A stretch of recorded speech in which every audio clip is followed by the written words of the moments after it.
Hi guys, this is going to be a carnivore fitness Q&A. If you want to know more about tips to reduce or stop coffee, amenorrhea, how I recovered, and including like some of the top tips on how to get beef on a budget, please continue watching. So let's begin with the first question.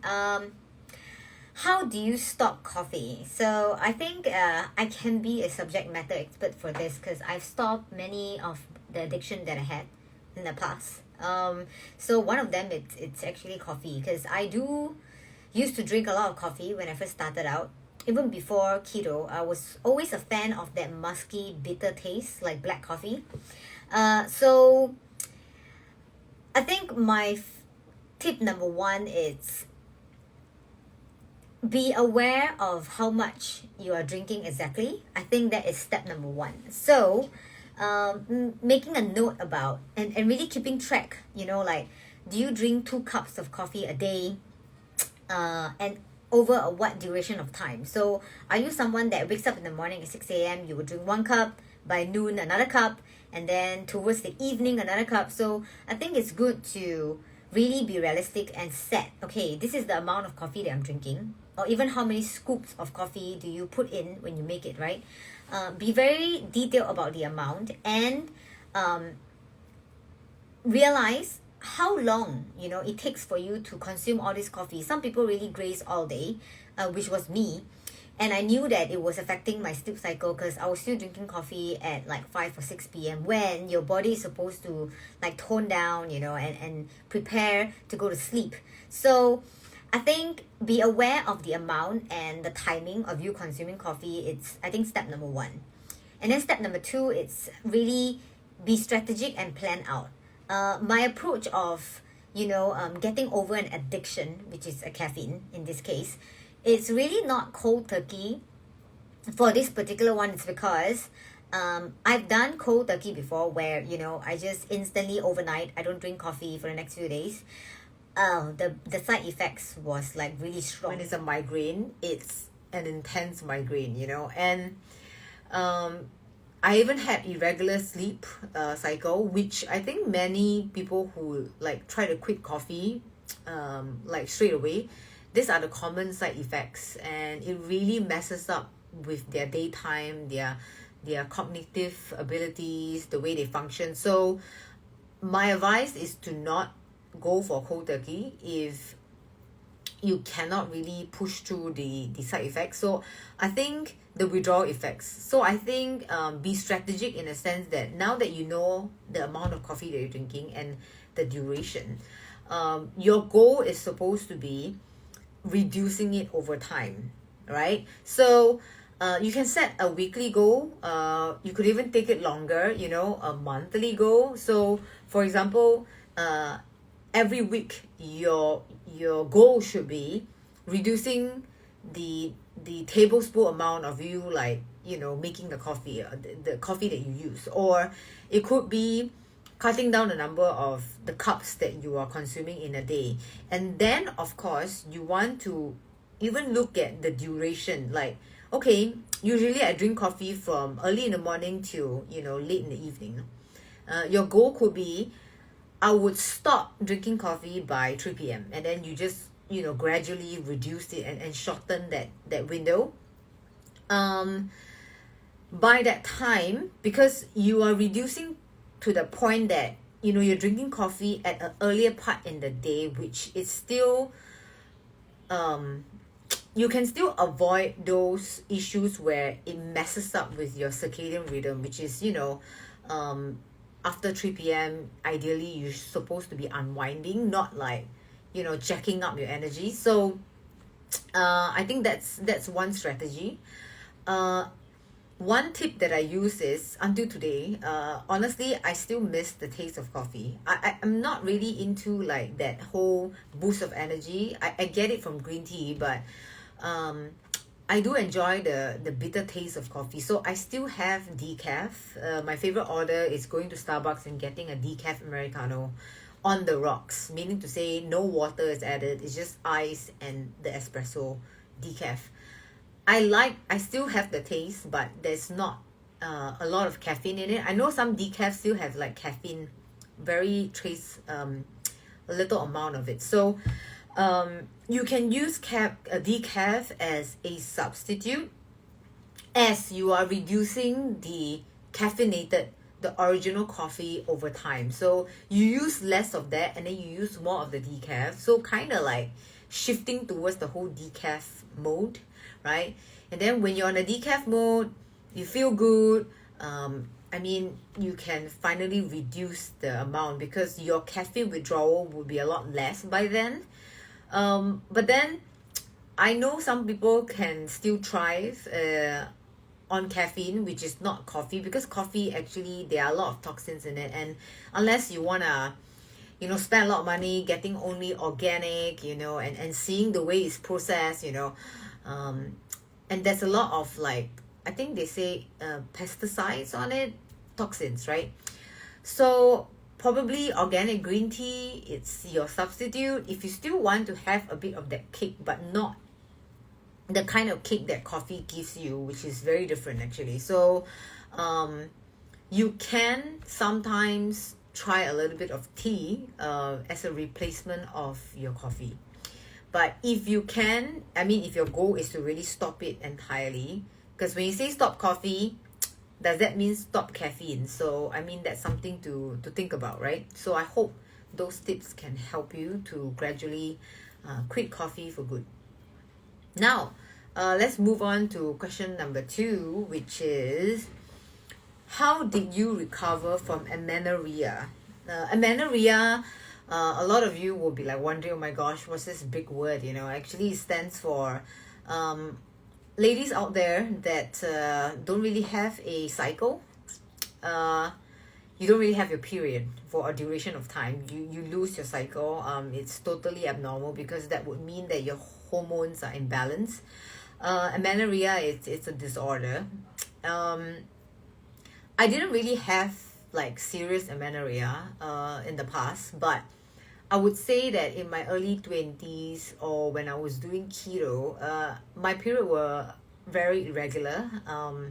Sometimes it would last very short and then sometimes it would just skip. It's just not your typical normal cycle where it goes on a monthly basis.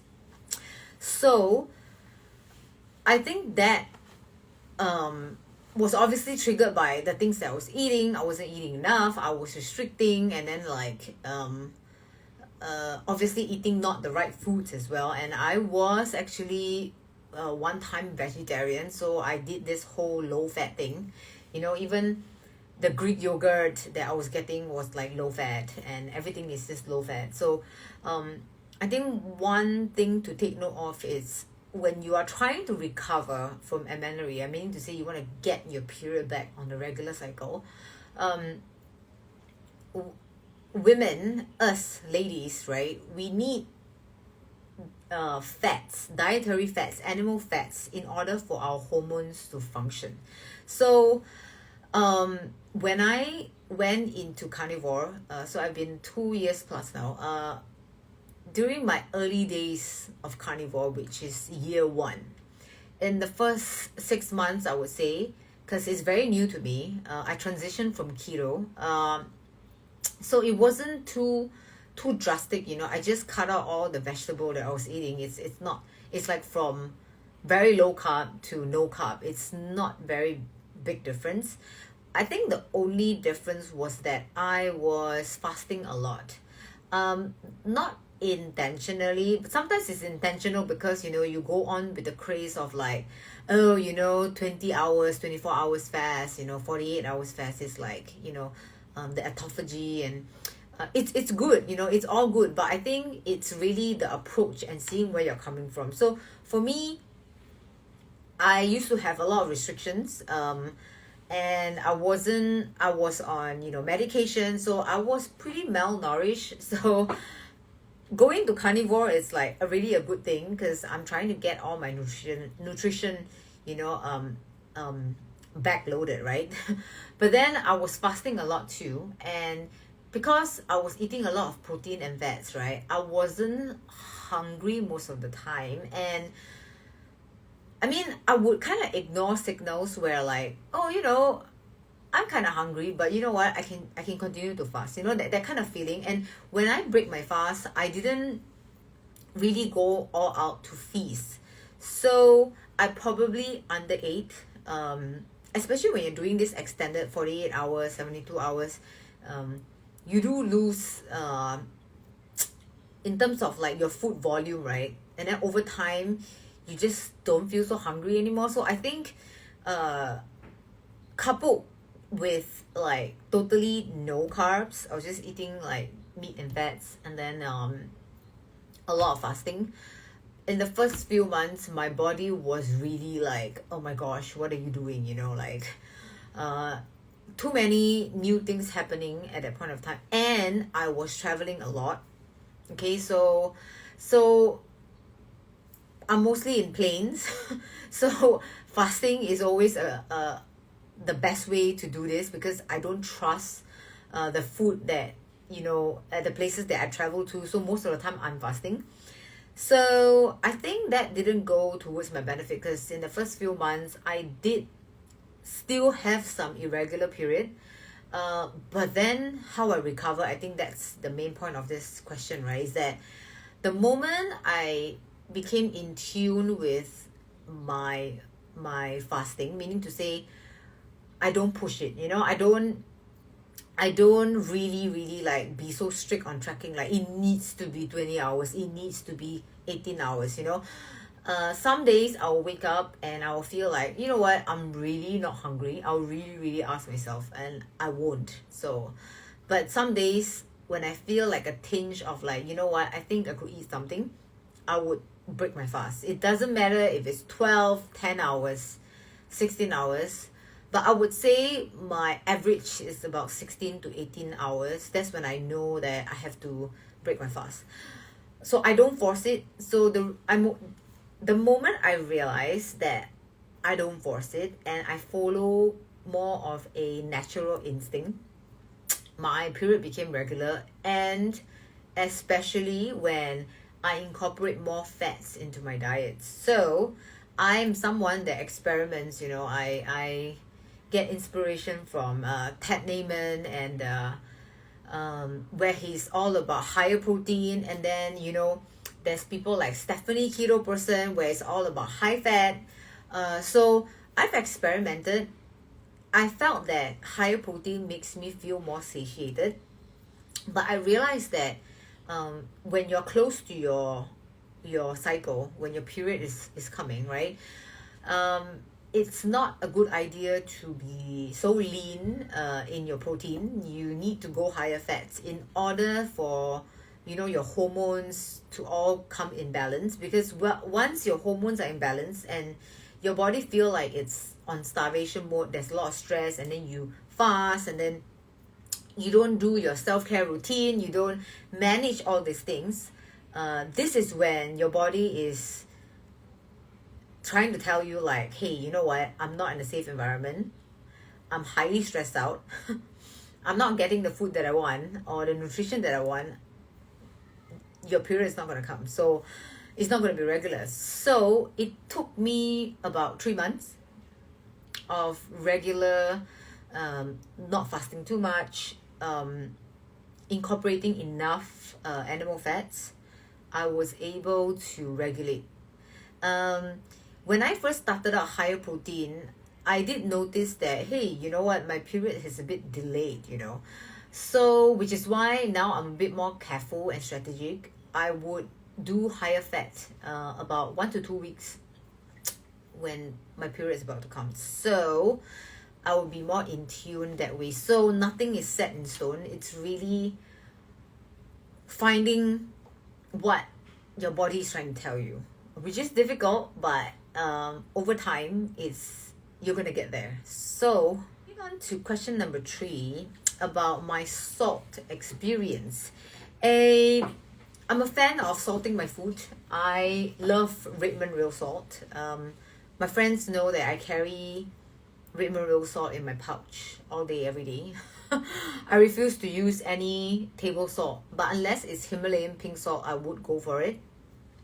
But I have good experience with salt. I don't have some of the side effects that people get when they over salt, where they get swelling, water retention, headache. I don't really get that. This is where we are all, bio individual. I think everybody reacts differently.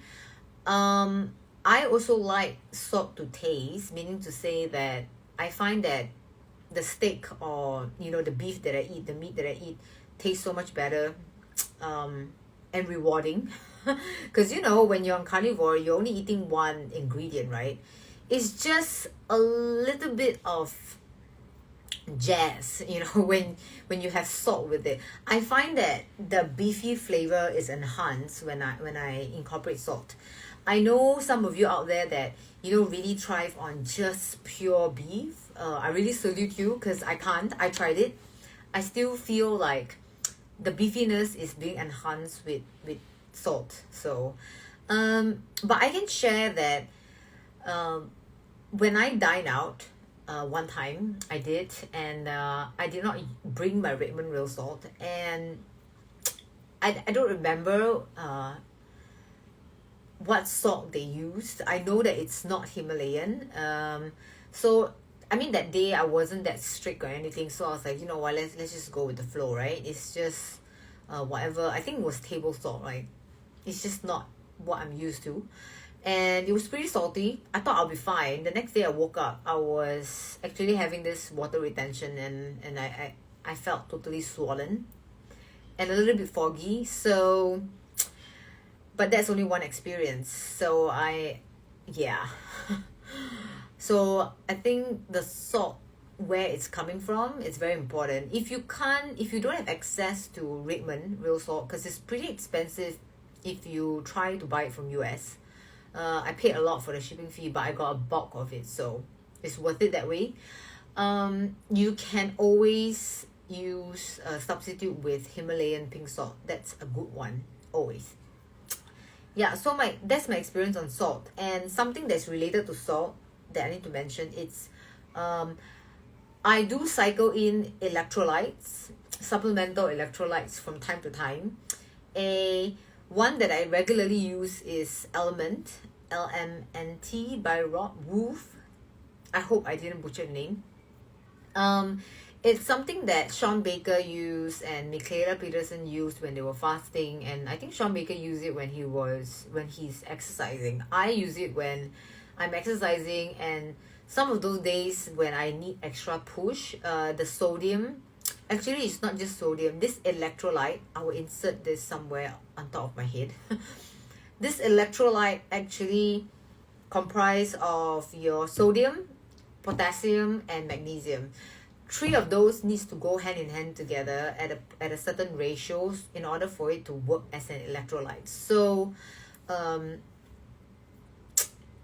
that's been working well for me. So that is actually a form of salt, because LMNT, the sodium, someone once told me that the sodium actually for this electrolyte supplement is higher compared to others. So it's worked out for someone that stays in a very humid country, and I sweat a lot when I work out, so that kind of replenishes everything. So yeah, that's one thing to consider when it comes to my salt experience. Okay, what are some tips for beef on a budget? So this is a very common one, and I'm not going to share anything too different from the other videos that you search on YouTube. Some of the veteran carnivores really give you some useful advice, and some of those that I practice has worked out very well for me. So I think first things first is this whole grass-fed, grain-fed thing. It doesn't matter anymore. Honestly, if you're not eating processed food, you're eating beef. Like if you buy beef patty or ground beef and the ingredient just says beef and nothing else, you'll be surprised. Some of the packets here actually looks like ground beef, but there's other shit in it that you can't pronounce. So beef only in the ingredient. I think this whole thing about grass fed, grain fed is really whether you want it or not. Whether it's grass fed or grain fed, honestly, it's still beneficial for you. So, for me, obviously, grass fed is a little bit more expensive, so it's okay to not do grass fed. Then the second thing is what kind of cut or type of beef that you should go for to be cost effective. I think ground beef is a very common one that we all go to. It's very versatile. You can make it into a patty. You can, eat it like rice. It's so easy to cook, and especially if you get the 80/20, the fattier version, it's more worth it. And normally the fattier version, at least where I'm at now, the fattier version, it's a lot cheaper than the lean version, and they call it the premium lean version, and it's usually a lot more expensive. So get the fattier version. Ask your butcher, they would know. What else? Ground beef is one good way. Oh, another benefit about ground beef is the fact that, okay, not only that it's cheap, but because it's grounded, it's from different parts of the cow, and some of the organ meat like tongue is in there. Sounds gross, but when it's blended with other muscle meat, it tastes absolutely, flavorful. So with its nutrition profile, where it's coming from different cuts of the cow, it's going to be good for you in that sense. So it's really worth the money when it comes to ground beef. You can buy a lot of it, and it's not going to be very expensive, and it's quite satiating, especially if you can do butter, and then you layer butter with it. You'll be really full.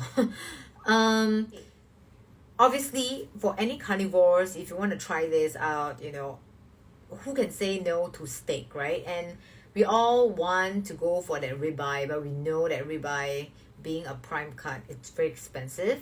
So this is a common tip that is even shared by Steak and Butter Girl, right? So instead of buying its individual sliced piece, my battery's about to go off, which is about like 200 to 250 grams of like steak, right? It's more expensive to buy the single cut compared to if you buy the entire roast. The entire roast is probably like 1 to 1.5 kg. You're gonna spend like a few hundred, but for sure, when you calculate it, you paying the amount of the roast versus the single piece, the cut, right? You're gonna get a lot more with the roast. So I think that's one big tip for all of you out there that wants to save money when it comes to beef. And then my battery is dying. And then of course, when it comes to ribeye, another cut that it's not very popular but tastes a lot like ribeye and looks a lot like ribeye is your chuck steak. So we know that ribeye is known for its tenderness and its marbling fats, right?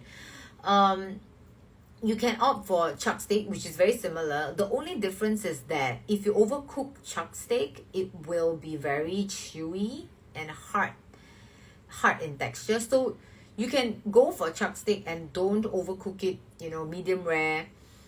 It has a very, very similar profile or taste to ribeye. So it's a lot more cheaper as well. So that is one tip. And then my final tip is actually be very close to your butcher. Build rapport with them. I built mine, and I always promote them without them sponsoring me anything. I always believe in their product. I always tell my friends about it, my family about it, and then people order from them. And the thing is, I tell them this, I buy beef from you so regularly, can you update me maybe like if some of your roasts are like on clearance or on some discount, because they do have periodic like 15-20% discount to clear off some of their frozen like roasts, those bigger chunk of meat, and I'll be the first to know, and that's how I actually save money. Okay, So my last question, which is just nice, I'm about to have my dinner, and because my battery is dying, what do you feed your cat? I love this question because my cat is very similar to me. Blacko, my black cat. If you guys watch my Instagram stories, you will know. She is on a raw diet. She eats only raw meat, and it's pre-made by this company. Very lucky to find them here, Pet Cubes, right? So Pet Cubes does like pre-made raw food for dogs and cats. So Mleko, she eats things like venison, liver. It's a mix of muscle, meat, and organ and bones, because that is their ratio, right? There's a specific formula to it. I even tried to make cat food once. Yeah, that's how much I love my cat. But it's very tedious. So yeah, she eats venison, raw beef liver is her favorite thing. She's not a fish eater, which is really strange. And she eats lamb, she eats chicken, yeah, all raw. And the thing is that I need to highlight, if you have a cat or you know someone that has a cat and the cat is not on a raw diet, you would know when you go to their house and when you smell their litter, right? It's very obvious, right? So this is one thing about animals, pets, they are on a raw diet, right? When I first adopted Mleko, her poo was so stinky. Her fur was not shiny at all, and it's pretty rough. She's fine. It's just that, I don't think she was her best self. So when I transitioned her to the raw diet, obviously she wasn't used to it in the first few weeks. She wasn't really eating that much, but over time she transitioned pretty easily, because cats are carnivore, right? And then, like, seriously, her poo doesn't smell like anything, like nothing. And her fur is, her coat is so shiny, it's so soft, she doesn't have hairball, she doesn't have the regular things that my cats used to have when I wasn't feeding them on a raw diet. So yeah, my cat it's a queen, of the house, and she deserves all the good things. But yeah, so my cat is very similar to me. We are carnivores. I don't eat raw, but she does. So yeah. Anyways, thank you for watching the video, and if you have any other questions, please feel free to DM me. If you're shy to comment, I really appreciate all of you that engage with me, comment, and even like ask me a lot more questions. I really enjoy interacting with you guys. So I hope to see you guys in my next video. Bye.